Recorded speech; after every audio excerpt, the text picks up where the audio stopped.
Социалдык усулдук бирикмесинин аралыктан окутуу учурунда окутуунун жана окуучулар менен кайтарым байланыш жасоонун методдору жана технологиясы. Азыркы жагдайга байланыштуу окуучуларды аралыктан окутууда төмөнкү платформалар жана программалар колдонулууда.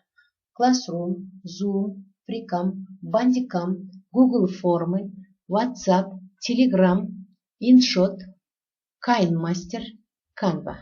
Мына ушулардын арасынан кеңири колдонууга ээ болгон Zoom программасына токтоло кетсек. Zoom жөнөкөйлөтүлгөн видеоконференция жана каалаган түзмөктө кабарлашуу үчүн ылайыкташтырылган программа. Ал 2011-жылы инженер Эрик Юань тарабынан негизделип, 2013-жылы колдонууга чыгарылган. 2019-жылы Zoom программасынын күнүмдүк колдонуучуларынын саны 10 миллион болчу болсо, 2020-жылы бул сандар 200 миллионго чейин өскөн. Бул дүйнөнүн көпчүлүк мамлекеттеринде COVID-19 вирусунан улам болгон карантинге байланыштуу. Zoom программасынын артыкчылыктары: видеоконференцияга каалаган жерден, каалаган түзмөктөн кирүүгө болот. Компьютер, мобилдик деңгээлдеги агымдуу пландаштырылган видеоконференцияларды өткөрүүгө болот. Интернет байланышы жакшы болсо, конференцияга 1000ге чейинки катышуучу кирсе болот. Zoom программасынын акысыз жана премиум нускамалары бар. Видеоконференцияларды өткөрүүдө акысыз колдонуу убактысы 40 минутта менен чектелген.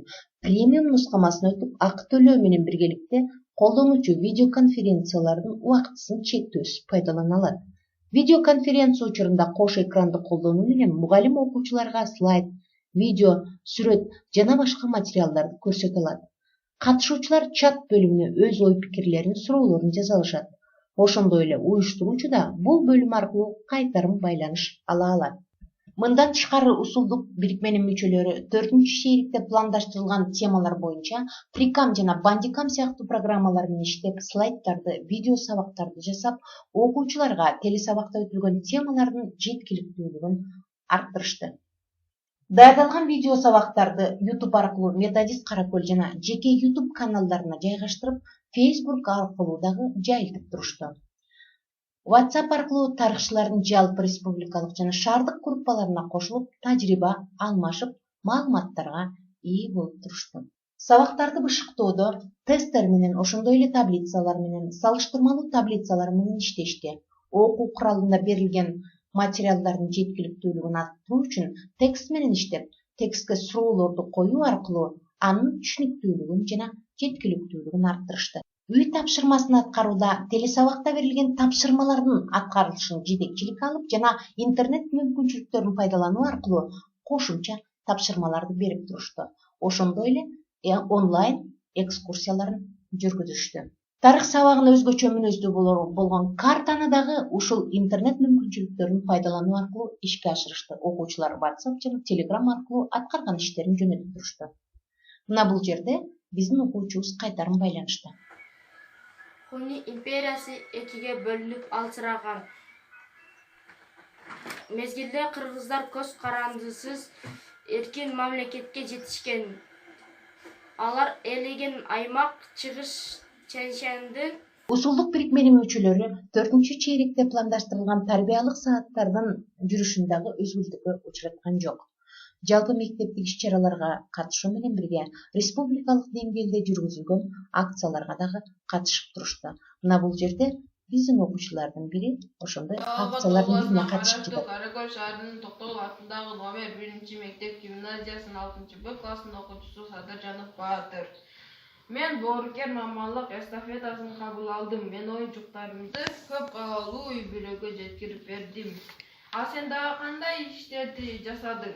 Мага айтып бер жана бул эстафетаны кабыл ал.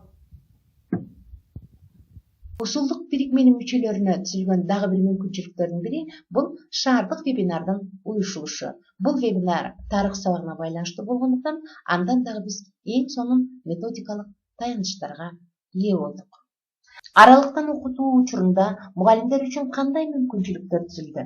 Биринчиден, аралыктан окутуу жөнүндө билим жана тажрыйбалардын топтолушу. Экинчиден, окутуунун жаңы технологиялар боюнча мугалимдердин билиминин жана маалыматтарынын өркүндөшү. Үчүнчүдөн, жаңы технологияны колдоно билүүсүнүн өркүндөшү.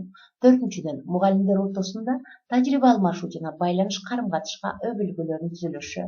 Бешинчиден, тажрыйбалардын жайылтылышы. Алтынчыдан, мугалимдерге жаңы технологияны пайдалануудагы усулдук көрсөтмөлөрдүн берилиши.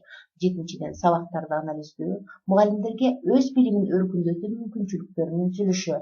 Сегизинчиден, мугалимдердин санарип мугалим болууга билиминин жеткиликтүүлүгүнүн артышы.